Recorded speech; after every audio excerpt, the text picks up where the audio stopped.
এক ব্যক্তি ইসলাম গ্রহণ করিবার পর তাহা ত্যাগ করিয়া ইহুদি ধর্ম গ্রহণ করে।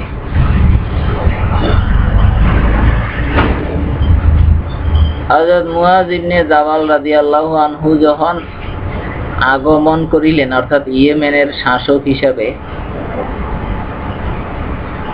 তখন সেই লোকটি আবু মুসা আশআরীর নিকট উপস্থিত ছিল। হযরত মুআয রাদিয়াল্লাহু আনহু জিজ্ঞাসা করিলেন, ইহার কি হইয়াছে? উত্তরে তিনি বলিলেন, সে ইসলাম গ্রহণ করিয়াছিল, কিন্তু পরে তাহা ত্যাগ করিয়া ইহুদি হইয়া গিয়াছে। তখন হযরত মুআয রাদিয়াল্লাহু আনহু বলিলেন, ইহাকে হত্যা না করা পর্যন্ত আমি বসিব না।